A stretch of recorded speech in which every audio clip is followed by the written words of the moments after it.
चैत्र नवरात्रे में, शरदीय नवरात्रे में, आषाढ़ी नवरात्रे में, आदिक पौष नवरात्रे में हम जगत जननी जगदम्बा की जब स्थापना करते हैं तो हम कलश की स्थापना क्यों करते हैं? आज शिव महापुराण में शुरुआत में अपन शिव और पार्वती की यही संवाद को लेकर चल। आखिर कलश में ऐसा क्या है? कलश के अंदर आखिर ऐसा क्या विराजमान है कि 33 कोटि देवता उस कलश के अंदर आकर बैठ जाते हैं? महाराज, आप कोई यज्ञ करने जा रहे हो, आप कोई पोथी पुराण करने जा रहे हो, आप कोई अच्छा कार्य करने जा रहे हो, तो ब्राह्मण देवता कह देते कलश की स्थापना होगी, कलश की शोभा यात्रा निकलेगी, कलश यात्रा निकलेगी, कलश विराजमान होगा।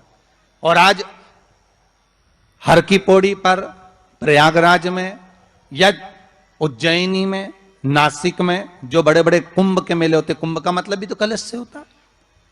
उसकी महत्वता क्यों है? उस कुंभ की, उस घड़े की महत्वता कहां से प्रकट हो गई?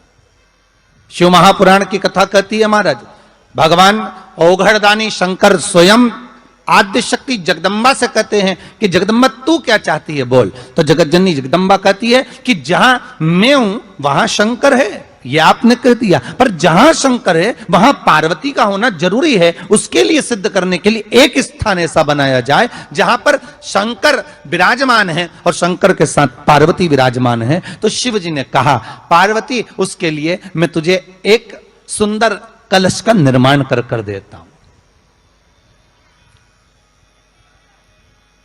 दुनिया का रचनाकार, दुनिया की रचना करने वाले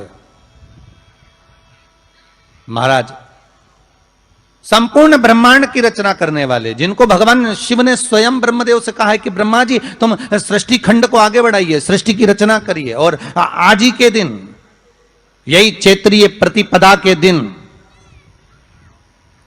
यही इसको कहते हैं नया संवत्सर, नया वर्ष। हिंदू धर्म में क्यों कहा जाता है? आज ही के दिन ब्रह्मा जी ने महाराज सृष्टि की रचना करना प्रारंभ करा था। आज ही के दिन भगवान शिव और ब्रह्मा का संवाद हुआ था। सीधे भगवान शंकर ब्रह्मदेव के पास जाकर बोले थे, हे ब्रह्मदेव आप सृष्टि की रचना करिए। तो ब्रह्मा जी ने पूछा था, सारे नक्षत्र आपने बनाए, सारे दिन आपने बनाए, सारी घड़ियां आपने बनाई, सारा पल आपने बनाया, मनुष्य की श्वास गिनती, काउंटिंग, अर्थात मनुष्य के शरीर की रोमावली, ये सब आपने निश्चित करी है। नवरात्रि का मतलब क्या होता है?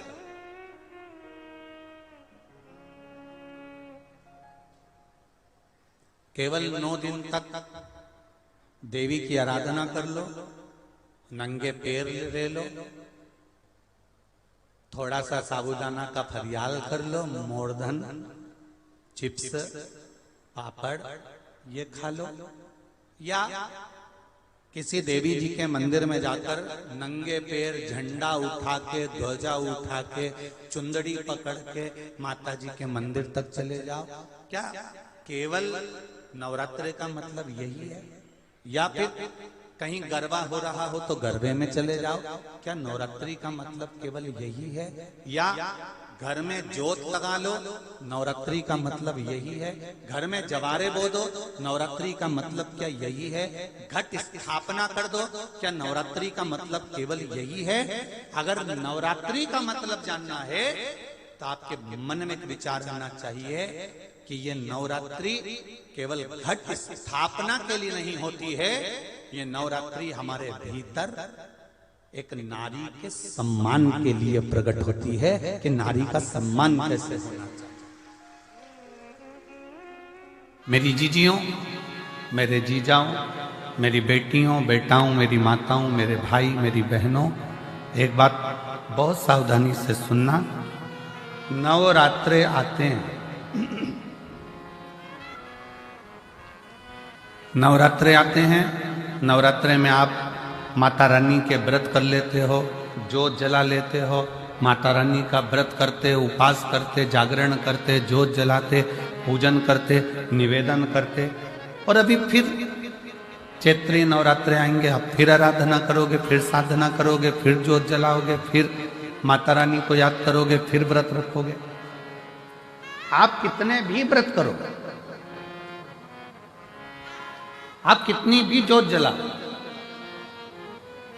आप कितना भी जागरण करो, पर 4 लोगों के सामने जाकर ये कभी मत कहना कि मेरे जैसा व्रत कोई नहीं कर सकता, मेरे जैसा जागरण कोई नहीं कर सकता और मेरे जैसी ज्योत कोई नहीं जला सकता, ये अभी मत कहो। आपके मुख से तो शब्द निकलना चाहिए, आपके मुंह से तो, आपके मुख से तो वाणी निकलना चाहिए कि वो माँ अम्बा, जगदम्बा, दुर्गा भवानी, माँ वैष्णव रानी, माँ जगत जननी, माँ नैना, माँ मनसा, माँ कांगड़ा, माँ चिंतपूर्णी, माँ ज्वाला, उसकी जैसी इच्छा होती है वैसा व्रत करा लेती है, और उसकी जैसी इच्छा होती है वैसा जागरण करा लेती है, और उसकी जैसी इच्छा होती है वैसी ज्योत जला लेती है। हमारी सामर्थ्यता नहीं है। और नवरात्रि में भी देवी की आराधना का एक स्मरण का सुख है महाराज। ज्योत का विधान है, नवरात्रि में देवी की ज्योत लगती है, अखंड ज्योति लगती है, जवारे बुआए जाते हैं, कलश लगता है। ज्योत का भी विधान है। जिसके यहां दिया अखंड जलाया जाता है, अगर वो दिए की लो, दिए की बाती अगर दक्षिण दिशा की होती है तो उसके घर में साल भर में एक घात जरूर होती है।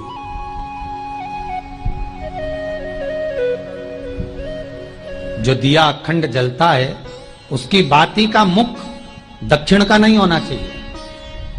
अगर आपने देवी भागवत का स्मरण कराओ, देवी भागवत को अगर सुना हो, तो देवी भागवत में स्पष्ट किया गया कि पूर्व की ओर मुख करा हुआ दिया, अर्थात पूर्व की ओर ज्योत जो जलाई जाती है वो संपदा की वृद्धि करती है। पश्चिम की ओर मुख कर कर जो ज्योत लगाई जाती है महाराज वो वैभव को देती है, और उत्तर की ओर जो मुख कर कर ज्योत जलाई जाती है, उत्तर की ओर जो ज्योत का मुख रहता है वो आयु की वृद्धि करती है, घर में अकाल मौत को रोकती है।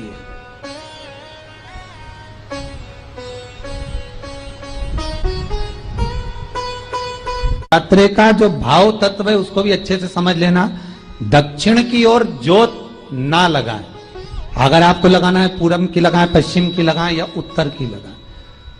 और जितने दिन महारानी जगदम्बा जगतधात्री दुर्गा भवानी, अब की बार माता जी घोड़े पर आई है। हर बार देवी बदल बदल के आती है, इस बार जो नवरात्रे आए वो घोड़े के आए। तो घोड़े पर जो देवी जी आती है वो समृद्धि को देने वाली आती है, लक्ष्मी की वृद्धि करने वाली आती है। जैसी घोड़े की रफ्तार होती है उस रफ्तार से लक्ष्मी घर में आती है। तो ये चिंता मत करना, मेरी मां जगत जननी दुर्गा भवानी अब की बार घोड़े पर आई है। साल भर में इतना धन दे देगी कि आपने पीछे के 4 साल में नहीं कमाया होगा, इतनी मेरी मां भंडार भर देगी। ये घोड़े पर आई है, कोई साधारण नहीं हो सकता। देवी भागवत में स्पष्ट किया गया, जब जगदम्बा मगर पर आती है उसका भाव अलग है, और जगदम्बा जब हाथी पर आती है उसका भाव अलग है, और जगदम्बा जब घोड़े पर आती है तो जगत को समृद्धिवान बना देती है, वैभव में कमी नहीं आती। अभी भले दुनिया के लोग अभी रोते हैं कि पैसा नहीं आ रहा, और चिंता ना करना, मेरी मां अगर घोड़े पर आई है तो उसका सुख आपको जरूर मिलेगा। एक जरा सी मिट्टी की दुकान भी अगर आप खोल कर बैठेंगे तो चांदी और सोना के बराबर कमाएंगे, इतना धन देगी वो मां। साधारण नहीं है मेरी माता। तात्विक सुख का आनंद देने वाली, लाभ तत्व प्रदान करने। और नवरात्र में अगर आपकी कोई कामना है, आपकी अगर इच्छा है, आपका मन है, तो जगत जननी की आराधना करो। पति और पत्नी में अगर क्लेश है तो जगदम्बा के मंदिर में मक्खन चढ़ाओ, प्रेम बढ़ जाएगा। आपको लगता है कि पति कोई अन्य स्त्री से लगा हुआ है या परिवार टूट रहा है, तलाक तक पहुंच गया है, तो माता के मंदिर में आप ध्वजा लगवाइए, उस ध्वजा पर मक्खन लगाकर लगवाइए, आपको लाभ मिलेगा। महाराज, यदि आपको लगता है कि बच्चे बहुत ज्यादा अपशब्द बोल रहे हैं, मुंह चला रहे हैं और प्रेम नहीं रख रहे, तो माता के मंदिर में लाल पुष्प, लाल चंदन और लाल चूड़ी मां को समर्पित करिए, प्रेम बढ़ेगा। बच्चा कभी आप जी से कम नहीं बोलेगा, प्रेम की भाषा निकलेगी मुंह से। मां जगत जननी की आराधना, जगदम्बा की उपासना। नवरात्रे में 9 दिन में से कोई एक दिन ऐसा ले लो जिस दिन कन्याओं का भोजन कराओ, साथ में उनको लाल चुनरी ओढ़ाओ या कोई लाल वस्त्र, लाल पूजन की सामग्री उनको दो, सुख मिलेगा, आनंद है।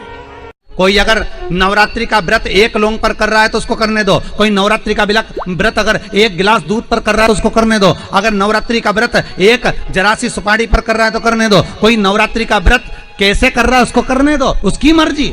तुम्हारे घर में जैसा व्रत होता है, तुम्हारे घर में जैसा नियम होता है, तुम वैसा करो। किसी को देखा देखी कर उसने 16 सोमवार का व्रत करा, उसने संकट सोमवार का व्रत करा, उसने चतुर्थी का व्रत करा तो मैं भी ऐसा करूंगी, उसने ऐसा करा तो मैं भी ऐसा करूंगी। नहीं नहीं नहीं नहीं, देखा देखी नहीं।